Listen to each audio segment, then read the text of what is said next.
Controversas, perspectivas de mulheres em cultura e sociedade.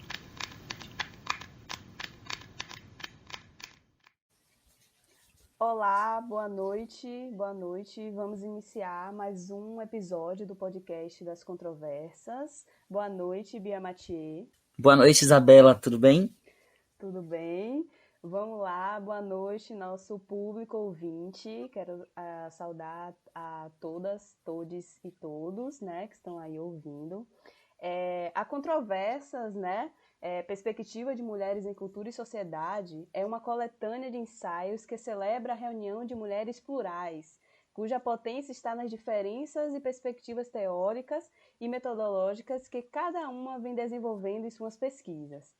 A publicação nos formatos físico e digital, além de atividades virtuais, poderão ser acessadas no site www.pinaúnaeditora.com.br e nas redes sociais da Pinaúna Editora, selo editorial do livro. O público interessado também pode acompanhar o projeto através do Instagram, @controversascoletiva. Esse é o quarto episódio de uma série de 5 que fazem parte do programa de lançamento da publicação, que culminará numa live com todas as autoras no dia 9 de abril de 2021, no canal do YouTube da Pinaúna. O projeto tem apoio financeiro do Estado da Bahia, através da Secretaria de Cultura e da Fundação Cultural do Estado da Bahia, Programa Aldir Blanc Bahia, via Lei Aldir Blanc, direcionada pela Secretaria Especial da Cultura do Ministério do Turismo, Governo Federal. Então, Bia Mathieu, se apresente, dê seu nome e o nome da sua pesquisa. Obrigado, Isabela Alcântara. Eu sou Bia Mathieu, jornalista, mestranda em Cultura e Sociedade pela Universidade Federal da Bahia. A minha dissertação eu trago como título A Emergência da Memória em Práticas Estéticas da Diáspora Queer, Narrativas da Arte Travesti na cidade de Salvador nos anos 80 e depois. Essa pesquisa, ela se baseia na cena travesti de Salvador nos anos 80. Eu justifico a minha metodologia e destaco o meu interesse pela subjetividade dessas sujeitas como um questionamento profundo do mundo e da própria subjetividade colonial. Eu busco como fonte as artistas John Santiago, Bagagerri Spielberg, Sfat Auermann, Leon Schneider, Karine Bergman, Lázaro Dumont, Gilvan Oliveira, Dica Rios e Tanusha Taylor. Destaco que Dica Rios e Tanusha Taylor são as únicas transexuais que eu cito neste projeto. As outras pessoas não se identificam como tal. Essa pesquisa é também sustentada por referências videográficas, como os filmes Divinas Divas, de 2017, que é um documentário dirigido por Leandra Leal sobre travestis que passaram maus bocados para se firmarem como artistas no Rio de Janeiro dos anos 1960. Trago também a referência de São Paulo em Hi-Fi, que é um filme de 2013, um documentário histórico que resgata a era de ouro da noite gay paulistana, trazendo uma viagem pelas memórias das décadas de 1960 a 1980, trazendo à tona as casas noturnas que marcaram a época, as estrelas, as transformistas, os heróis e até os vilões, a ditadura e a explosão da AIDS no Brasil. Dizzy Croquettes também é uma referência videográfica que eu trago, que é um documentário de Tatiana Issa e Rafael Varese, com depoimentos dos que trabalharam com eles e que foram influenciados também pela estética do grupo, além de poucas imagens em vídeos de apresentações da trupe. Trago também a referência de Lampião da Esquina, que é um filme de 2016, de Lívia Pérez, que mostra durante a ditadura militar um grupo de jornalistas, atores, críticos e pensadores homossexuais que decidiram que não deveriam mais ocultar sua orientação sexual na mídia. Para isso, criaram o jornal Lampião da Esquina, anárquico e debochado, no qual tratavam de temas tabus como a transexualidade, a prostituição masculina, as orgias e etc. E trago também como referência o filme Meu Amigo Cláudia, que é um filme dirigido por Dácio Pinheiro, que retrata a trajetória de Cláudia Wonder, que nasceu em 1955 e faleceu em 2010. Ela é uma das artistas mais importantes da cena underground brasileira, e durante as décadas de 80 e 90, ela ficou conhecida pelas suas performances e apresentações musicais nas noites de São Paulo. Nessa pesquisa, eu opero o conceito do lugar de memória, como pensou Pierre Nora, em relação à arte travesti na cidade de Salvador, nos anos 80, que isso significa entender que não há memória espontânea, e que diante da perda definitiva do passado é preciso criar lugares de memória, é preciso criar arquivos, organizar fotografias, celebrar, pronunciar, notoriar e, enfim, falar de uma narrativa de sobreviventes. Então, é isso que eu trago na minha pesquisa, essa narrativa de sobreviventes. Quando eu trago esse relato dessas pessoas, dessas artistas, eu venho justamente buscando essas memórias individuais e somando para trazer essas memórias coletivas. Eu venho trazendo relatos de cada uma, me contando como era a sua passagem pelos palcos, como foi a forma que foi inserida na cena, como conseguiram adentrar essa cena. Trago um ponto que eu acho que é importantíssimo, inclusive de ser citado, de quando eu falo dessa cena travesti, eu não quero me referir apenas a um corpo travesti, eu quero me referir a elementos que compõem essa cena, que são eles perucas, brincos, maquiagens, meias calças, lentes de contato, das mais diversas cores, inclusive figurinos exagerados, elementos camps. Então são conceitos que eu trago, são elementos que eu trago para conceituar essa cena travesti, porque inclusive essa cena era feita por esses elementos, que como eu citei lá em cima, na referência do filme Divinas Divas, que era a sobrevivência de artistas para essa arte travesti, e todos esses elementos eram vistos, eram presenciados nessa cena. E para trazer essa história da minha pesquisa, para falar sobre a minha pesquisa, e nesse texto que eu trago nesse ensaio, eu preciso também falar de mim, das minhas memórias, para evidenciar algumas das questões que mobilizam os caminhos percorridos até aqui. Eu lembro que todo esse processo, na verdade, a gente não consegue falar aqui nesse momento, mas eu trago também um resumo da minha história, de como eu me encontro com a arte, como eu chego na cena, até me tornar a mulher que eu me tornei, até me encontrar desta forma. Então isso eu também trago essa minha memória, para que eu consiga me encontrar e para que eu consiga trazer o reconhecimento dessa cena e esses elementos que eu vou contando delicadamente com as memórias dessas pessoas, dessas 9 artistas que eu entrevisto. E você, Isabela, me conte um pouquinho da sua pesquisa. Então, Bia, eu me chamo Isabela Alcântara, sou professora, publicitária e bacharel interdisciplinar em artes. Hoje me encontro como mestranda do programa multidisciplinar em Cultura e Sociedade, o Pós-Cultura, com a pesquisa Que Corpo é Esse que Menstrua? Não é? O tabu e o estigma nas ordens prático-simbólicas da menstruação. Então eu pesquiso a amplitude da menstruação, os tabus e os estigmas da menstruação, como eles são construídos e como eles são reforçados historicamente, né, através de um plano de ocidentalização, uma ocidentalização que é altamente androcêntrica, né, onde favorece os discursos masculinizados e coloca os outros corpos em uma lógica estereotipada, heteronormativa, e coloca o discurso da menstruação resumido em estigma e tabu. E aí eu vou pesquisar sobre o contexto histórico que foi construído, né, o estigma da menstruação e o tabu sobre a menstruação, desde a negação do nome, né, a gente vê que há uma constante negação do nome, de Chico, aqueles dias, de boi, de regra, incômodo mensal, semáforo vermelho.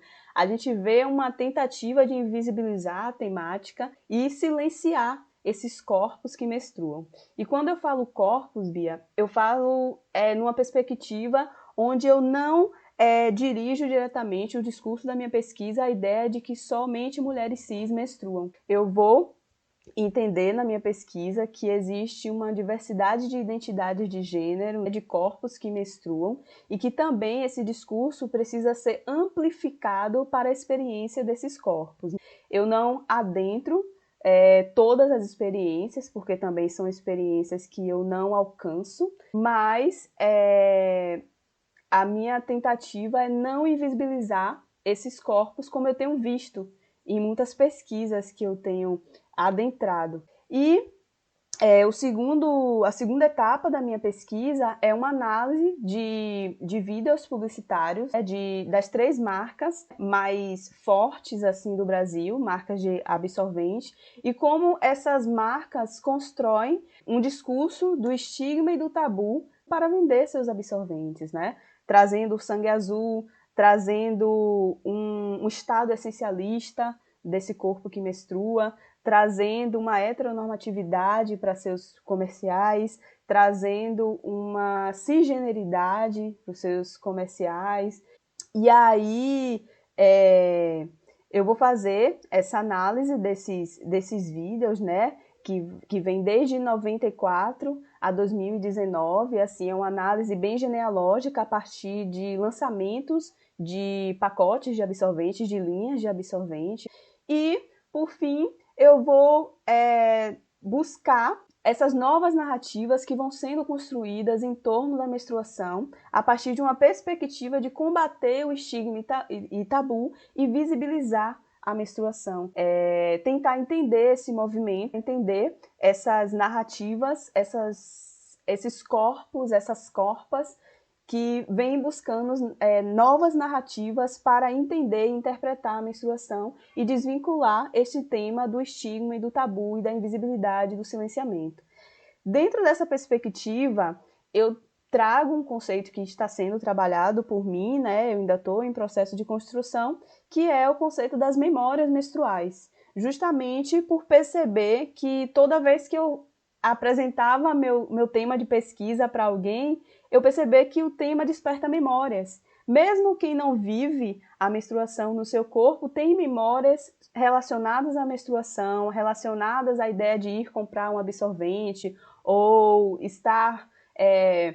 acabar se sujando da menstruação, né? Nem vou usar a palavra se sujando, mas a menstruação acabar vazando. Então, são experiências que as pessoas chegam para mim para contar e eu percebi que a menstruação também é um processo que ativa memórias.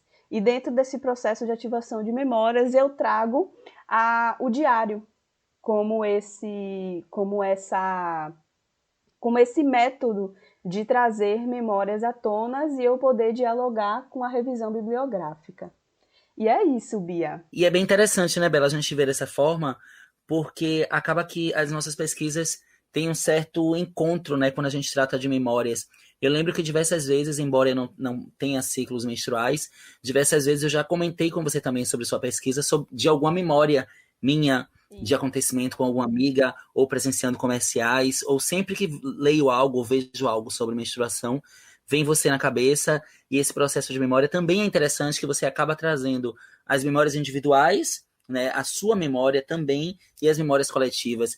E é bem numa pegada dessa que eu trago a ideia também na minha dissertação, de também de não deixar mais acontecer o apagamento das nossas memórias, porque quando a gente vai falar da memória LGBTQIA+, no Brasil, a gente tem um apagamento dessa memória. Parece que o sistema, a sociedade deseja mesmo esse apagamento das nossas histórias. O que eu vejo é que a gente vai falando, e chega um momento que essas histórias não são mais contadas. Por exemplo, quando eu trago na minha pesquisa lugares que marcaram a cena em Salvador, tipo o Beco dos Artistas, a Praia de Aruba, muitas pessoas dessa nova geração, eu falo 18, 19 anos, não tiveram acesso a esses espaços, não conheceram e talvez não vão conhecer, assim como as artistas, que se a gente não documenta essas artistas, muita gente não vai conhecer, não vai saber quem foram elas, que inclusive são pessoas que abriram os caminhos para que estivéssemos aqui, para que estejamos aqui, inclusive. E é muito legal quando a gente acaba tendo esse encontro, né, em nossas pesquisas. Mas vamos lá. Isso, Bia. E é um encontro bem interessante porque dentro das nossas pesquisas nós fazemos também um debate de gênero, né? Você com seu tema, eu com meu tema, eu também trago essa questão da invisibilização das identidades de gênero dentro desse debate também da menstruação e você também na cena transformista, soteropolitana, né? E pensando nisso, Bia, como você trouxe aí sua pesquisa, como você acha que a sua pesquisa se inscreve no seu corpo, né? Como sua pesquisa se corporifica? Primeiro que eu começo, na verdade, todo esse processo através desse encontro com a arte, né? Primeiro que eu antes de me entender, me reconhecer como uma mulher transexual, me reconhecia como um homem cis gay, e aí, através disso, numa brincadeira, eu começo a me montar e tenho trazido uma coisa que me chama muita atenção, é que a gente tem trazido a arte travesti sempre de forma como brincadeira, ela sempre se inicia através de uma brincadeira, e comigo não foi diferente, eu comecei através de uma brincadeira com Ian, que é uma drag, uma artista aqui da vida, a Natália Striker, e aí a Natália começou a me montar a primeira vez e eu fui gostando, e era como se eu estivesse gostando ali daquele processo de estar me montando, de estar performando uma mulher, né? Sim. E aí esse encontro foi fazendo eu, inclusive, me reconhecer como mulher. E eu tenho feito essa análise, e estou parafraseando muitas vezes Divina Valéria, Sim. quando ela diz que se não fosse a arte, ela não seria a mulher que ela é. E eu tenho certeza disso. Então, assim, a pesquisa, ela se insere por completo no meu corpo, porque através dessa cena, através desse encontro com a arte, eu me reconheço a mulher que eu sou, e na sequência, anos depois, eu chego no mestrado com esse questionamento, com essa pesquisa, e aí também cansada de sempre ser aquela que vai dar entrevista para alguém fazer um trabalho e depois sumir, inclusive com as suas memórias, porque as pessoas normalmente tratam assim, aparecem, fazem uma pesquisa, te questionam e somem com as suas memórias. E eu me questionava muito isso, de quando é que eu falaria das minhas memórias, quando eu começaria a falar por mim, não ser mais usada. Aí é o momento que eu chego no mestrado, e aí a gente começa todo esse processo da pesquisa, tem esse encontro lindo com as controvérsias, esse coletivo, e a gente vai surgindo, e também chegamos agora nesse processo do livro, né? Sim. E eu acho bem interessante, Bia, o nome da sua pesquisa, né? Você traz a ideia de emergência, a emergência da memória, né? O quanto é emergencial a construção da memória dessa cena na cidade de Salvador, né? Exato, e isso se dá muito pelo que eu te disse, esse apagamento das nossas memórias, né? Esse esquecimento. Se você, por exemplo, tem Marina Garland, que é uma artista, uma mulher transexual que faleceu, Andresa Lamarque, que faleceu, e que aí são pessoas que, assim, hoje já não podem mais contar pra gente toda essa riqueza que tinham no baú das suas memórias. E aí, se a gente já pergunta para essa nova geração quem eram essas pessoas, elas não conhecem. E aí, quando cada artista desse, cada pessoa dessa que é enterrada, a gente ela leva junto com ela um monte de memórias, um monte de livros, um monte de histórias a serem contadas e que precisam ser contadas para que as nossas histórias continuem, a gente não fique sempre sendo pegando pontas, né, dessas histórias, tenhamos as nossas histórias construídas, né, Bela? Isso, isso. E no caso da sua pesquisa, Bela, como é que ela se inscreve no seu corpo? Bom, Bia, eu acho que essa pesquisa, ela se inscreve e continua sendo escrita também no meu corpo, né? Por mais que eu fale de outras vivências, porque eu entendo que a menstruação, ela é diversa para diversos corpos, eu percebo que a partir do meu corpo eu consigo pensar também e dialogar esses processos dos tabus e dos estigmas que eu vivi, que eu vivenciei desde muito nova, né? Pelo fato de ter tido uma menstruação hemorrágica, a minha primeira menstruação, e também, e por consequência, ter vários ciclos fortíssimos, então o ato de sempre acabar me sujando na rua era recorrente, e eu vivia muito fortemente essa ideia do tabu, né? Do processo da higienização, do processo de me apontar como uma jovem que não tinha o seu processo de higienização corretamente, justamente porque eu não conseguia lidar com o meu ciclo. Então, isso para mim foi muito impactante. E, na verdade, quando eu comecei a fazer a minha pesquisa, né, eu tinha outra temática, eu pesquisava cerveja, e até que no momento do mestrado, entendendo também as discussões que vinham sendo pautadas naquele momento, eu entendi que uma pesquisa acadêmica, neste momento, nesse contexto que a gente vive, é importantíssimo a gente trazer nossas experiências e começar a pautar nossas experiências dentro da academia e falar também dos nossos lugares, né? E refletir sobre esses lugares que a gente ocupa e que também a gente quer entender e desmistificar. É também um trabalho da gente fazer com que as coisas andem para frente através desses trabalhos que a gente está desenvolvendo, né? Desmistificar tabus, desmistificar alguns conceitos de verdades que estão sendo atrelados, né? E eu percebo que no processo da minha pesquisa, várias vivências que eu fui aprendendo através do que eu ouvia, do que eu vi, do que eu li, está transformando o meu corpo também. Eu tenho escrito um diário desde que eu comecei a minha pesquisa e eu percebo quantos processos eu passei nesse diário de transformação e de autoconhecimento e de aceitação, também, né? Então, eu estou vivendo um processo de aceitação a partir do aprofundamento da minha pesquisa. Então, eu me percebo me desenvolvendo junto com a minha pesquisa. E não só na minha vida pessoal, mas também na minha profissão, porque eu sou publicitária. Então, entender como a publicidade constrói essencialismos, tabus, estigmas, conceitos de verdade e quebrar também e combater esses conceitos é muito importante para a minha vida profissional também, para a profissional que eu quero ser nessa área e o que eu quero impactar nessa área e contrapor também em alguns aspectos nesse lugar. É interessante você falar sobre esse diário, porque parece que isso é bem quando a gente trabalha com memórias, né? Eu tenho o que eu chamo de um diário de bordo também, que eu venho trazendo todo esse processo desde quando começa essa pesquisa, as inquietações, os desejos do não fazer, do dar um tempo, todo esse processo que a gente vai acompanhando mesmo, né, com a pesquisa. E eu trago isso nesse diário também, esses anseios, todo esse processo que a gente que trabalha com memória precisa, de muitas das vezes que eu pensei por um lado da pesquisa e tive que mudar o rumo, e que fui me dando conta de que outra forma poderia acontecer, como agora, que tem me chamado muita atenção, essa ideia de que a arte, a cena travesti, a arte travesti, ela começa muito com a brincadeira também, com essa ideia de ser engraçado um homem performando mulher. Aí eu já tenho feito uns questionamentos, como o do Google, atualmente, né, que ainda está escrito lá, definido como drag queen, um homem que se veste de mulher, sabe? Então, assim, esses conceitos, essas coisas, essas inquietações também ficam nesse diário comigo. Sim, sim.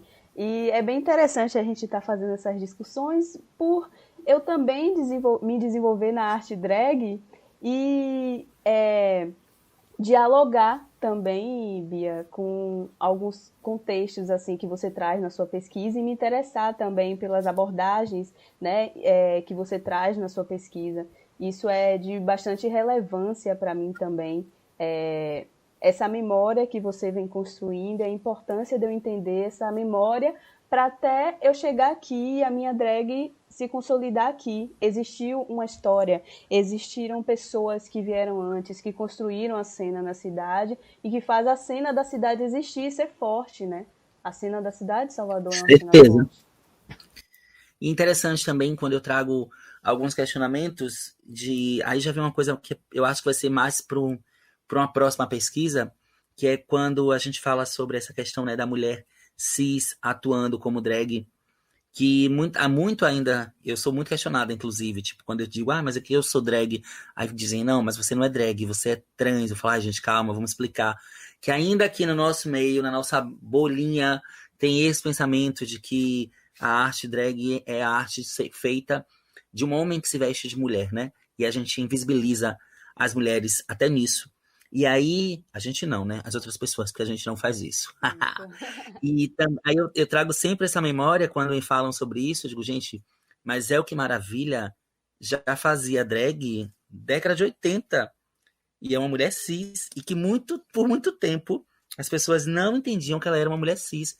Justamente pelo fato de estar montada, de fazer todo aquele processo do que é entendido também como a cena travesti, como arte travesti, né? Isso, Bia. E é essa questão também que eu acho que as pesquisas contemporâneas estão se preocupando, é de desconstruir esses conceitos de verdade que foram construídos historicamente. A gente tem um grande trabalho em nossas pesquisas de estar ali, de pontinho em pontinho, desconstruindo certas indagações, certos conceitos, até conceitos que estão aí na internet e etc. E também a gente deixar o campo aberto, não é? Fazer indagações que deixem o campo aberto, não querer fechar campos. Bia, eu quero te agradecer, não é? Pela sua parceria nesse podcast, né? Vai chegar aquele momento chato, né? Onde a gente vai fazer nossas considerações finais, nos despedir, né? E eu quero que você faça suas considerações, se despeça, e foi muito bom trocar aqui com você nesse momento. Eu quem agradeço desde sempre, Bela. É um prazer sempre que a gente tem a oportunidade de conversar sobre as nossas pesquisas, sobre as nossas vivências, histórias, memórias, inclusive. Eu fico muito feliz, sempre saio com uma bagagem enorme quando encontro com você e com todas essas mulheres maravilhosas que nós tivemos e temos o privilégio de trabalhar juntas. É um prazer enorme para mim. E, mais uma vez, obrigada por contribuir de forma tão grande, tão importante para a nossa cena também, de forma tão grande para a nossa cultura, para todo esse processo, inclusive de memória e de desconstrução, como você mesma cita, né? Isso, Bia, exatamente, o caminho é esse. Eu quero agradecer ao tempo que todas as pessoas se dedicaram a ouvir o nosso podcast, eu quero agradecer as controvérsias e, por favor, se cuidem. Um beijo e obrigada. Tchau, tchau.